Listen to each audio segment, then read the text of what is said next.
battle for the 18th Lok Sabha is finally over. In Delhi, Prime Minister Narendra Modi is going to stake claim for a third term in power, rivaling the record of Prime Minister Jawaharlal Nehru, India's first Prime Minister. Here in Punjab, the heat and dust is finally given way to 13 winners. There are 13 Lok Sabha seats in Punjab, as we all know. And here at the Tribune, we have been covering these elections with our army of correspondents across the state, covering every district, every candidate, and analysing the story as it unfolds. Today I have with me here in the Tribune newsroom three of our crack reporters who cover the major political parties in the state. Ruchika Khanna, who covers the Aam Aadmi Party, Rajmeet Singh, who covers the Congress Party, and Jupinderjit Singh. Sorry, that's a bit of a mouthful, Jupinder. And I'm Jyoti Malhotra. So let me start with you, Ruchika. The Aam Aadmi Party, which is in power in Punjab, hasn't done too well. We know that the Congress, Rajmeet's party, has won 7 seats out of the 13. The Aam Aadmi Party only has won 3. It's in power, which has 92 seats in the 117-member strong house. So in your view, what happened? Why did the Aam Aadmi Party do so badly? Ma'am, one of the major reasons for the Aam Aadmi Party not doing too well was that there was a disconnect between the people in power and the voters. Number 2, there was too much of centralization of power with the chief minister. And what does that mean? What does centralization mean? Centralization means that the entire campaign was centered around him. The strategy was all his. The other people in the party, the other leaders, including the working president of Aam Aadmi Party, was not taken on board on a lot of these issues. So when it came to the grind and when it came to actually translating it on the ground, a lot of things could not be implemented the way they should have been. Okay. Had there been a lot of people, involved in the decision making and implementation, things would have translated very differently. Okay, so hold your thought, Ruchika. I'd like to come to you, Rajmeet. Now, the Congress Party, which has been in opposition, it's been pretty much high and dry these last several years, but suddenly it's pulled 7 seats out of the hat. So what happened? How is it done so well? Well said. Basically, Congress had its ears to the ground. They could judge the anti-establishment. First of all, like my colleague said, the things were not going the right way in Aam Aadmi Party. So they could sense the problem. And second decision they took was to go alone in the election. Because there were a lot of pressure from the Delhi and the India bloc. So what was the pressure from Delhi? Like you need to have an alliance with them. We are having everywhere. But the president of the state unit, Rajawarding, and the CLP leader, they opposed tooth and nail that we are not going to. And that was openly said in the meeting with Rahul Gandhi and the AICC president. Okay. So that was one of the reasons. Second thing is after the Captain Amrinder Singh was dethroned, I would say, and there was a lot of vacuum in the party. So the party really wanted to reconstruct itself. So it was the right opportunity. And because ahead of the next assembly elections, it's almost 2.5 years down the line. Okay. And so this parliament election has given them an opportunity to revive the party, to connect to the grassroots workers. Now we'll talk about how the Congress in Delhi, which is leading the UPA, and that is also, we are seeing a revival of the UPA in Delhi. And Jupinder, you cover the Akali Dal, you cover the BJP. The BJP has got no seats at all. It has 0 seats. The Akali Dal, of course, we know has won 1 seat, Harsimrat Badal from Batinda. Now, do you feel that... my first question to you, why has the Akali Dal done so badly? Ma'am, this has been a very steep decline for the party. If you see their past record from 2017 onwards, it's seriously downhill, and the party is just not able to bounce back. It's totally relying on the Badal family. There is a group of leaders which are running the party. And so it's just Sukhbir Badal and his wife Harsimrat Badal. Yes, ma'am. And a very interesting comment which we used also was that the Badal family has won, the Akali Dal has lost. That's interesting, and I hope, and you've put that in the paper in your story. Yes. In the Tribune. So I'm just going to show you all, dear viewer. We are India's oldest newspaper, as all of you know. The Tribune is a very old newspaper, and Jupinder, Rajmeet, and Ruchika have been writing the best stories, or amongst the best stories, in the Tribune these last few days in the run-up to the election. So it's so basically the Akali Dal or the Shiromani Akali Dal has become the Badal Akali Dal. It has become. It always was, but now it has been totally exposed. Sukhbir started well. He went to the house of a number of rebel leaders like Mr. Tinsa, his family. He went to Jagir Kaur, but then he cold-shouldered them. He didn't give the Congress, the Sangrur seat to the Tinsa family. He gave seat to Iqbal Singh Chunda. Iqbal Singh Chunda was the guy who was the chairman of the reforms committee of the Akali Dal, and there was this huge controversy that this committee had recommended removal of Sukhbir Badal from the presidentship.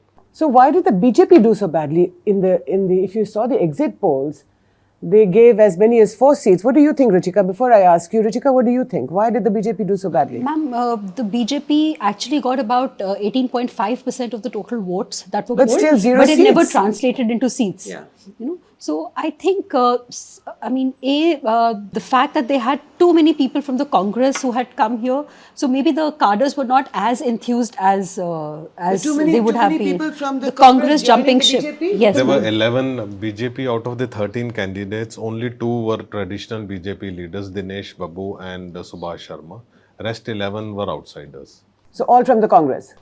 mainly from the Congress. So what happened, Rajmeet? Why is the Congress shedding its leaders and they're going to the BJP? So there's no difference between the BJP and the Congress in Punjab? After the 220 elections, there were a lot of defections.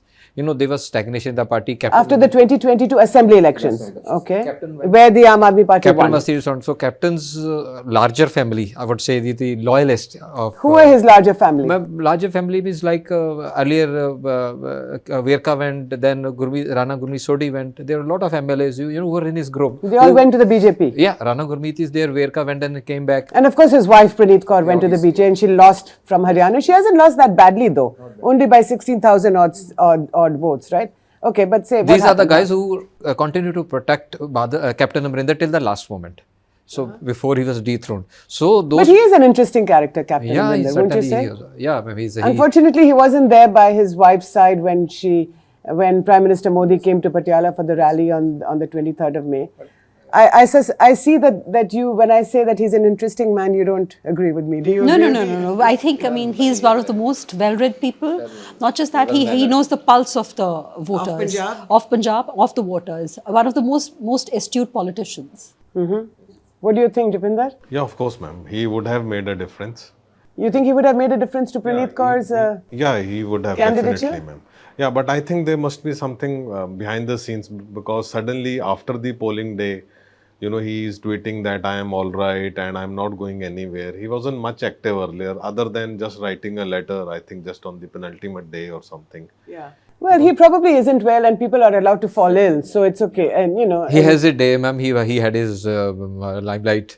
Every politician has his day. So it was a time, he has a spinal problem. Everybody knows he was operated. So he is struggling with that basically. He can't, But like a larger than life character and, somebody that Punjab, I think, missed in this election. Would you agree with that? Yes, ma'am. There are 2 law leaders, Prakash Singh Badal and then Captain Amrinder. These are 2 people who can never be matched. So then what happened? So why is the Congress splitting and part of it going to the BJP? Ma'am, after in the 220 elections, I said after Captain Amrinder was dethroned, a lot of people loyalists went to BJP or AAP or deflected from. After that, there was a lot of vacuum. So there was leadership crisis in Delhi also, Rahul Gandhi issue, and then AIC president was changed. Everything happened. So there was a lot of confusion and there was headless. Congress was headless. Everybody was feeling that, it's now gone. If Congress was headless, it had still won 7 seats. That's very interesting. How does the Aam Aadmi Party look at the Congress party today?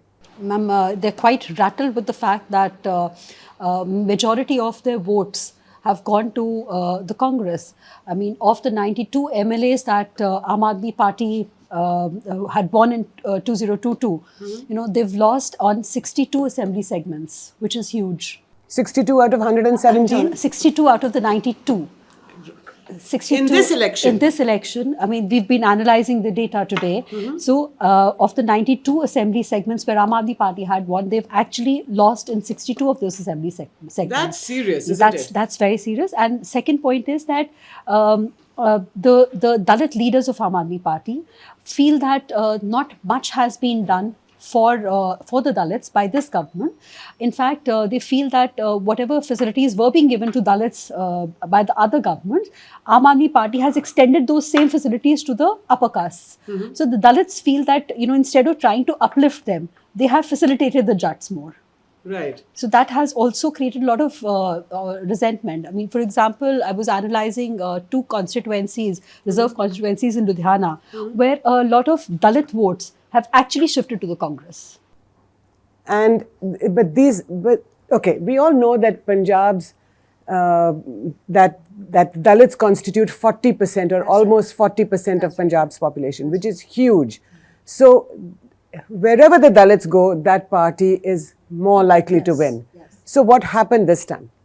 Ma'am, as I told you that the Dalits during 2022, the Dalits had voted for Aam Aadmi Party. In 2022? In 2022. This time that vote base has shifted to the Congress because they were disillusioned with Aam Aadmi Party. So the Dalits have gone to the Congress, but they didn't go to the BJP. Well, that's in some pockets, ma'am, like Khadur Sahib, BJP's vote share has increased in 12 out of the 13 Lok Sabha seats. So largely it is the urban vote, but there has been some Majbi Sikh votes which we saw in. So explain. I know that in Punjab everybody knows everything. So what is this Majbi Sikh vote? Ma'am, It's complicated. Okay, Jupinder, doesn't matter. Try. Tell us, what is it? Majbi Sikh vote is basically the Dalit Sikh vote, ma'am. To put it very simply. So it's a huge history. Oh, yeah. So these guys are feeling, this section of the population feels that the dominant caste, the Jats, are dominating all the power groups, including the BJP. So while they have been tasked to be the foot soldiers, manning the booths, setting up the booths, and to face the rivals, taking them head on, the Jats were sitting in the rooms and deciding, who will get what and who will do what.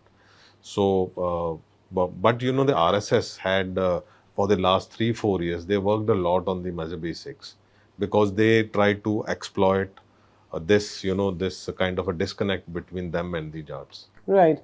So the Mazhabi Sikh vote or the Dalit Sikh vote did not go to the BJP, even though the RSS cadres have been trying for the last 3 years to win them over to their side. Yeah, ma'am. Actually, if we see the entire election and the performance of all the parties, in the past, there was a trend in Punjab that whosoever is in power, we will dethrone him. That has been the say, there's this saying that TC wala bear utarna hai. We will pluck the highest fruit on the highest branch. So that has been the mood of the masses. So 2017 it was Akalis. Then 2022, it was the Congress. So the people of Punjab want to pull the man in power or the woman in power, they want to pull them down. No, before all these elections, this was the trend. Even when Bhagwant Mann led AAP 192 seats, just 2 months after that, Simranjit Mann won from Sangrur. So what does that mean? What did that mean? So Bhagwant Mann was a member of parliament from Sangrur.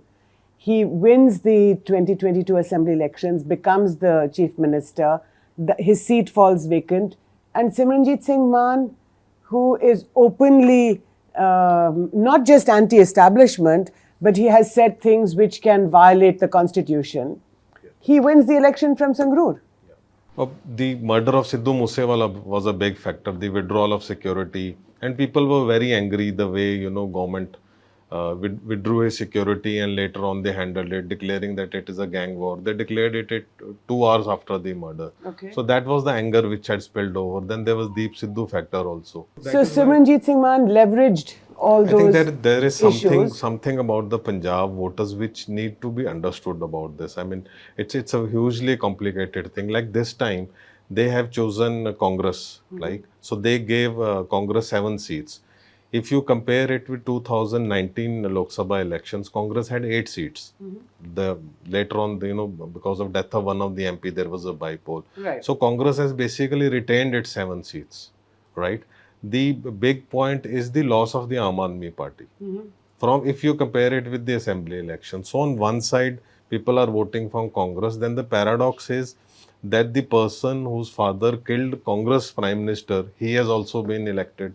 Indira Gandhi's killer, Indira Gandhi's assassin, Beyant Singh's son, Sarabjit Khalsa, has been elected from Faridkot. In any other country, this would be considered anti-national. Is this considered anti-national in Punjab? Ma'am, there's a lot of talk now that. And I'm not even talking about Khadur Sahib. We'll come to Amritpal and Khadur Sahib later. But explain Faridkot. The reasons for Amritpal are very different. For Amritpal winning the election is very different, and for Sarabjit Singh Khalsa winning the election is very different. There is a lot of political talk now that he was propelled by a rival group of Akali Dal. Who was propelled? Sarabjit Singh Khalsa was actually pushed and propelled by a rival group of the Akali Dal to contest this election. One of the district presidents, a very senior Akali leader, one of his very important aides, had actually given him a lot of money to contest the polls because Sarabjit Khalsa actually comes from. These are all allegations. These are all things that are coming out now in the open. Okay. Because Sarabjit Khalsa obviously did not have the kind of funds to contest a Lok Sabha election. What does he do? What does this man do? He probably ran a shop at some point of time. In Faridkot? In Faridkot. But I mean, for a long time, he was not doing much. He lives on a rent from a residential building, ma'am. He is living in Mohali now. Mohali and Faridkot. So Faridkot town and Mohali town, and he lives, is he married? Does he have children? Do you know? Yeah, of course. He's married. Yeah. He's married and he has children. So here is a question that I have for you, Rajmeet. Now, his father assassinated Indira Gandhi, one of our most beloved prime ministers. How do people see him? Do they see him in Punjab as the son of an assassin? Now he's the MP from Faridkot, so of course they will see him as that. But how do people look at him? The character of Punjab is very different. First of all, it always votes against the national trend. We must see it. Happened in 2019, it has happened now also. I concede that Punjab is different, full stop. Different, yeah. Okay. And second is, ma'am, the Panthak element or the feelings, like now the 84 riots and Operation Blue Star is still in the minds of people. We don't forget it. But in the hardcore assembly segments like Faridkot, there's a lot of population, which is Sikh population, hardcore Sikh population, which has contributed to this thing. So let me come to the question that I think a lot of people want to answer, not just in Punjab but outside Punjab as well. Who is Amritpal Singh, the man who has won from Khadur Sahib constituency? Jupinder? Yeah, ma'am. So Amritpal Singh is from Jallupur Kheda village in Khadur Sahib. His Chachaji was in transport business in Dubai. By transport business, we mean that they used to drive trucks, and later on in Dubai, ma'am. And then he moved there, like lakhs of Punjabi youth do. He's just a higher secondary pass, and I think he dropped out of the graduation degree. So he went there, and something has happened there, from where he has become expert on Sikh, politics, religion, Gurbani, and all that. And so he became a member of a clubhouse chat room of Deep Sidhu, who was in the forefront for in the farmers' agitation. Let me understand this. Amritpal becomes a member of a clubhouse chat room that is run by Deep Sidhu? Deep Sidhu, yeah. Deep Sidhu, the man who a couple of years ago on the 26th of January on Republic Day in Delhi hoisted the flag, the Khalsa flag on the Lal Killa, on the Red Fort? Yes, ma'am, yeah. So he became a member there. And through... So where was this chat room? Was it in Punjab? Was it outside? It's an online app. Digital. It's a clubhouse app. Right, okay. So there, ma'am, through one of the guys who later, police caught him for foreign funding, illegal foreign funding, the terror funding, which they call it. So he got him introduced to Deep Sidhu, and from just a member, he became a listener and then a speaker. So that is what their hierarchy is. And when he became speaker, he impressed everyone because he was very expressive, with his knowledge about the history and Gurbani and all that. And he had this uncanny resemblance with the Jarnail Singh Pindrawale also. Okay. Maybe it was grown, maybe it was natural like that, because here I think if I have read the news reports correctly, he was a cutthroat also at some time, and then he said that I grew my hair and all that.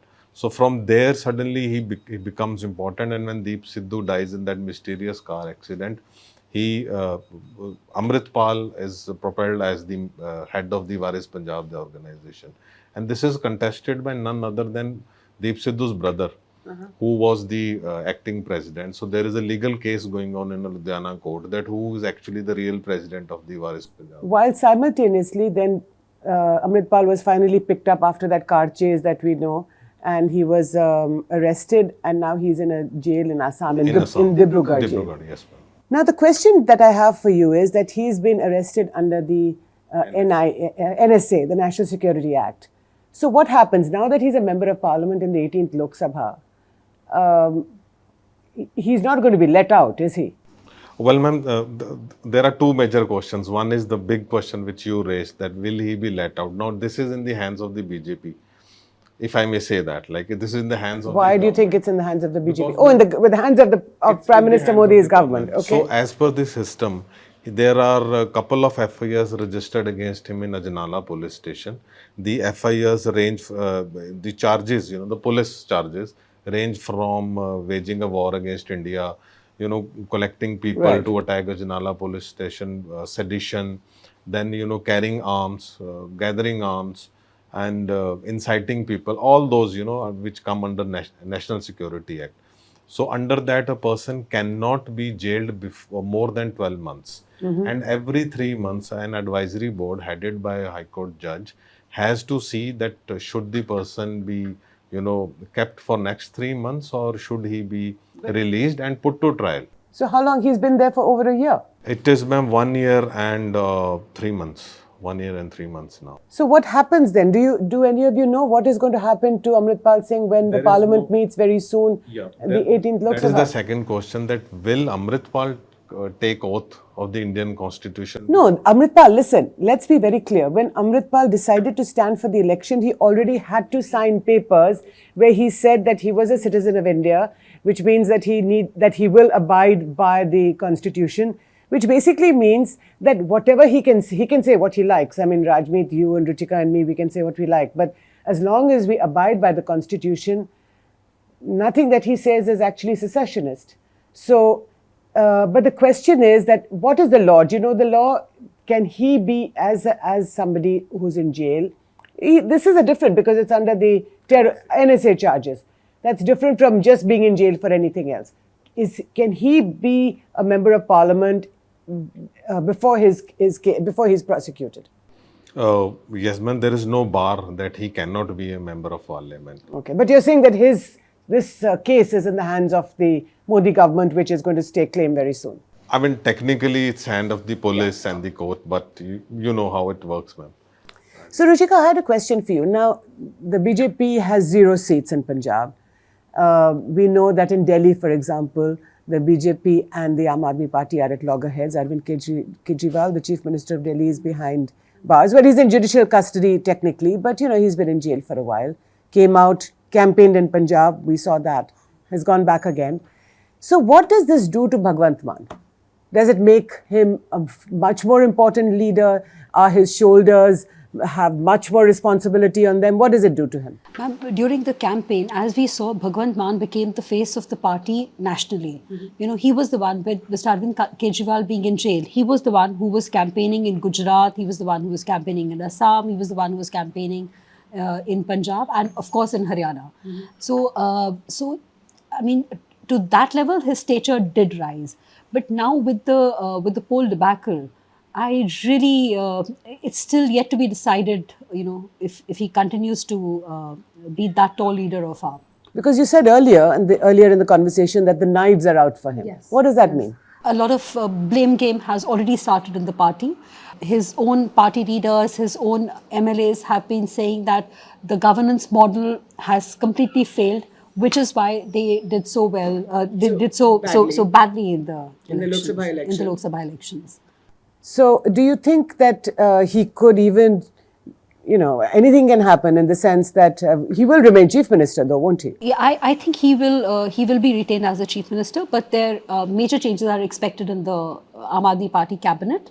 That is because there is one minister who there's been serious allegations against one minister recently during the course of the campaigning. There's another Of minister sexual harassment, of right? sexual harassment. Another minister faced another complaint of sexual harassment a couple of months back.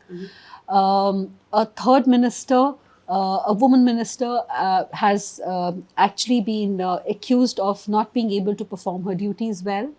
So a lot of heads, a lot of heads are on the block. And I think the closest advisors to the CM could also be changed. So the closest, the CM may be kept, his seat may be secure for now, but there's a lot of questions on the governance model of the Aam Aadmi Party, which basically means that there's questions on him and how he's ruling the state. And you're saying that his advisors around him could also be shown the door. Now, we're basically running out of time, but I just need to ask you a couple of questions, Rajmeet.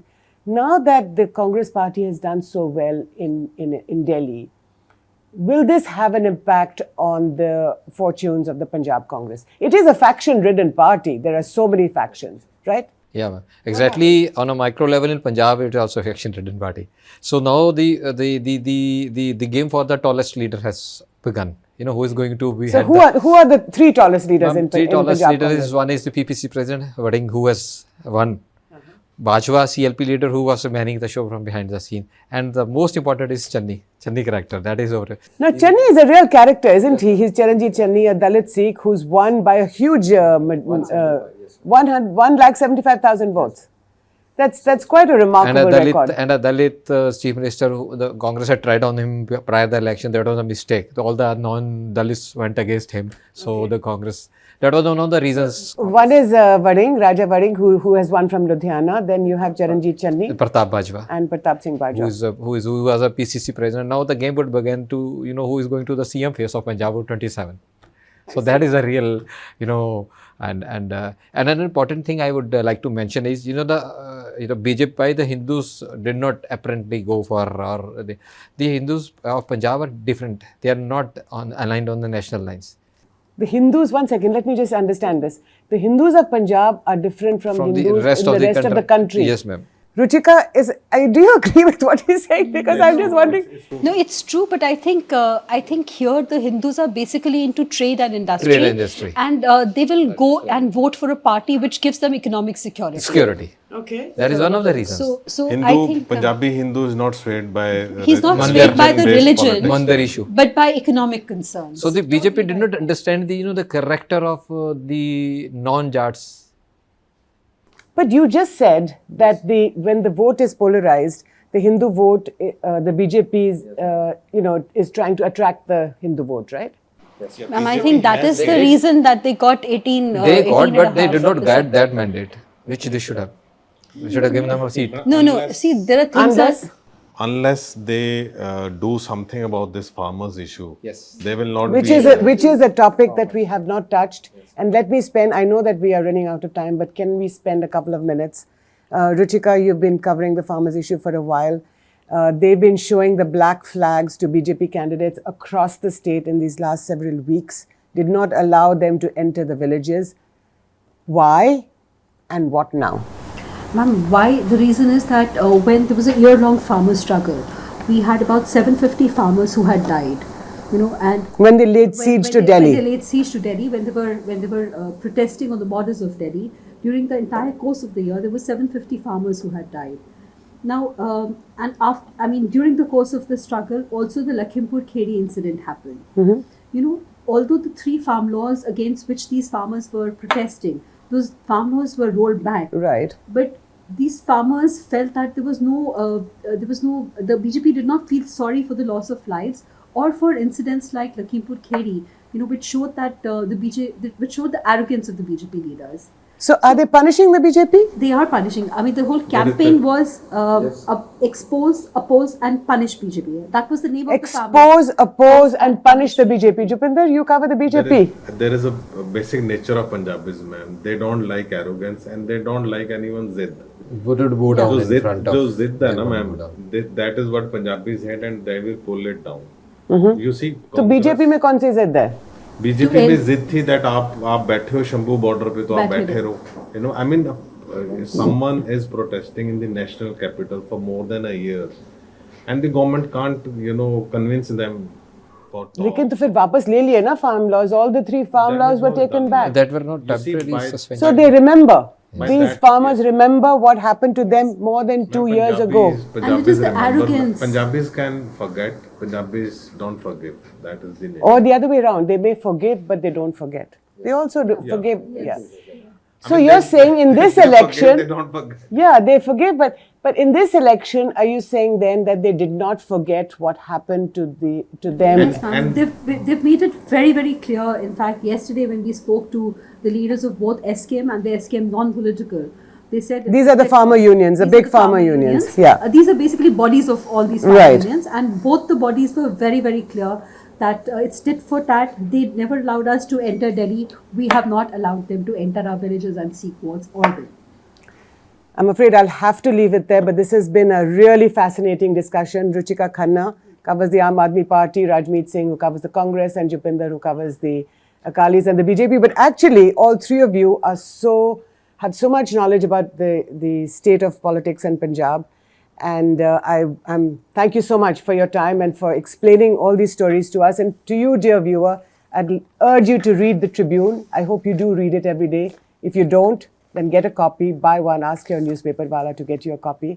Thank you so much for watching. This is the Tribune. I'm Jyoti Malhotra, and this is a brand new show that we have launched called Decoding Punjab. Thank you again for watching.